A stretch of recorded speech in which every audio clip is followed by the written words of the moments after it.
Bismillahirrahmanirrahim. Laki-laki muslim tidak diperkenankan untuk isbal. Isbal adalah menjulurkan pakaiannya lebih dari mata kaki. Kata Nabi SAW, celana yang di bawah mata kaki maka tepatnya di neraka. Orangnya maksudnya. Nabi SAW pernah melewati seorang sahabat Nabi yang Nabi SAW melihat bajunya di bawah mata kaki. Maka Nabi pegang setengah betisnya. Nabi bilang tempatnya baju laki-laki di sini. Anggaplah ini tangan saya, ini kaki. Maka Nabi pegang setengah betis. Kemudian beliau bilang, bila enggan maka tidak hak yang lebih dari ini dipegang pas di mata kaki. Itu menunjukkan bahwa laki-laki tempatnya celananya paling ujung adalah di atasnya mata kaki. Seorang laki-laki yang lain pernah ditegur yang mirip-mirip oleh Umar. Umar bilang, Fulan kamu haid. Maka Fulan ini mengatakan, mana ada laki-laki haid? Maka Umar mengatakan, tapi bajumu baju dengan syariat perempuan. Maksudnya Umar adalah, tapi bajumu di bawahnya mata kaki. Sementara di bawah mata kaki itu syariat buat perempuan. Maka kemudian Umar minta untuk diambilkan alat pemotong, lalu kemudian dipotong sampai benang-benangnya terurai. Itu menunjukkan bahwa syariat buat perempuan di bawah mata kaki. Sedangkan syariat bagi laki-laki maksimal di atas mata kaki. Sebagian orang ada yang mereka tahu bahwa ada dalil-dalil dan hadis-hadis yang banyak tentang larangan isbal. Ancaman-ancaman terhadap laki-laki yang celananya di bawah mata kaki ada banyak. Tapi mereka tidak mau menjalankannya karena banyak faktor. Faktor pertama adalah faktor syahwat. Syahwat itu artinya apa? Karena mengikuti hawa nafsu. Malu. Mereka bilang nanti dibilangin orang kebanjiran. Ini faktor syahwat. Saya dengar langsung dari seorang bapak-bapak. Teman-temannya semua dari minggu lalu setelah kajian langsung potong celana. Bapak itu tidak mau. Nah ini beliau ketika ditanya kenapa bapak tidak mau potong celana seperti bapak-bapak yang lain. Karena kantornya bareng. Itu mereka sama-sama petinggi bandara. Alasannya kenapa? Enggak ada. Pokoknya saya nggak mau aja. Bagaimana dengan hadis yang kemarin? Ya saya belum bisa menerima aja. Sudah banyak dalilnya dia dengar. Dia tolak hanya dengan alasan pokoknya saya nggak mau aja. Berarti ini apa namanya? Syahwat. Sesuatu yang sangat mungkar.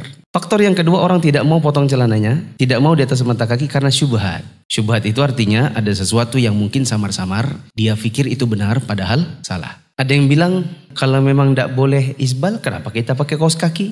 Maka jawabannya kaos kaki itu adalah penutup kaki. Berbeda dengan pakaian yang di atas itu penutup bagian atas. Yang satunya alas kaki, yang satunya penutup bagian atas. Perbedaan yang kedua, baju, gamis, celana, sarung, itu semua adalah menjulur dari atas ke bawah. Sedangkan kaos kaki, makainya dari bawah naik ke atas. Maka tidak bisa menyamakan dua hal yang beda. Kebiasaan orang yang suka mendengarkan syubhat adalah menyamakan yang tidak sama. Seperti syair dibilang musik, ayat Injil dibilang mirip ayat Quran. Itu kan kemudian membuktikan tentang orang yang kepalanya banyak dengan syubhat. Karena menyamakan yang tak sama. Syubhat yang kedua, mereka bilang tapi kan yang masuk neraka itu bajunya aja. Kita katakan tidak mungkin bajunya saja. Karena tidak dikenakan azab pada benda. Tetapi pada kita pelakunya.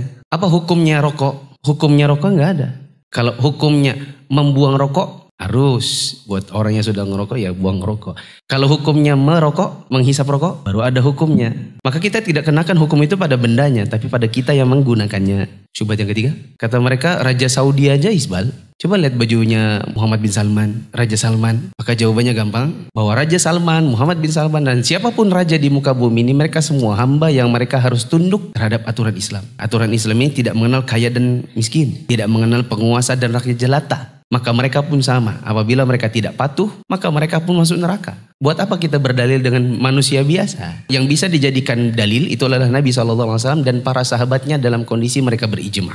Jangankan Raja Saudi, Abu Hurairah saja apabila salah maka nggak diikuti. Syubhat yang lain, nah ini yang berat. Sebagian orang mengatakan isbal itu baru berdosa kalau sombong. Kalau ditanya apa alasannya, kebanyakan ustadz-ustadz yang mereka tidak mau memotong celananya, ya karena lebih dari mata kaki, mereka mengatakan karena Abu Bakar pernah bertanya kepada Nabi. Ya, karena Nabi SAW mengatakan janganlah isbal, karena isbal itu termasuk bentuk kesombongan. Maka Abu Bakar bertanya, ya Rasulullah, sesungguhnya saya ini kalau pakai sarung, maka dia kadang-kadang kalau bahasa kita melorot. Turun dari tempatnya. Kalau saya tidak perhatikan dia suka melorot. Maka Nabi SAW mengatakan engkau tidak termasuk orang yang sombong. Lalu mereka memahaminya dibalik.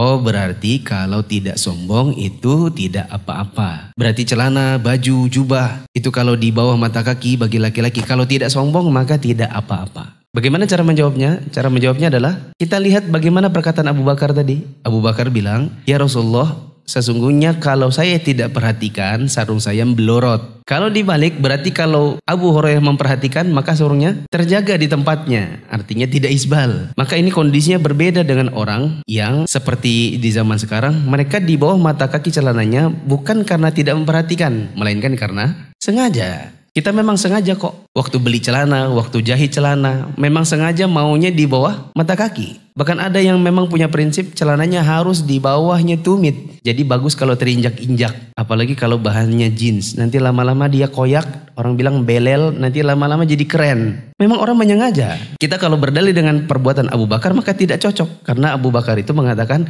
kalau saya tidak perhatikan. Adapun kita di zaman sekarang melakukannya secara kesengajaan. Syubhat yang lain, ada syubhat dan ini syubhat yang bagi saya paling berat karena menggunakan kaidah fikih. Kalau dikasih kepada penuntut ilmu ahlu sunnah yang baru mengaji bisa jadi kena syubhat dan berat karena ilmiah, yaitu pakai kaidah hamlul mutlaq alal muqayyad wajibun. Mengambil yang mutlak didorong kepada yang muqayyad itu wajib sifatnya, yaitu kaidah apabila ada dalil satunya mutlak satunya muqayyad maka yang mutlak ini dibawa ke muqayyad. Yang umum adalah dalil-dalil tentang isbal tanpa sombong. Sedangkan yang muqayyad adalah ditakyid dengan sombong. Lalu mereka mengatakan maka hadis ini dibawa kepada yang sombong. Berarti hanya berlaku apabila yang sombong. Yang tidak sombong maka tidak berlaku hadisnya. Kata Syekh Utsaimin, hanya bisa dilakukan hamlul mutlaq al muqayyad kalau sebabnya sama. Tapi kalau sebabnya berbeda maka hukumnya juga berbeda. Yang satu sebabnya adalah tanpa kesombongan, yang satu lagi karena kesombongan. Maka Nabi SAW memaksudkan ada kalanya orang diazab karena isbal meskipun gak sombong. Ada kalanya orang diazab karena isbal dan itu karena sombong. Dua hal yang berbeda.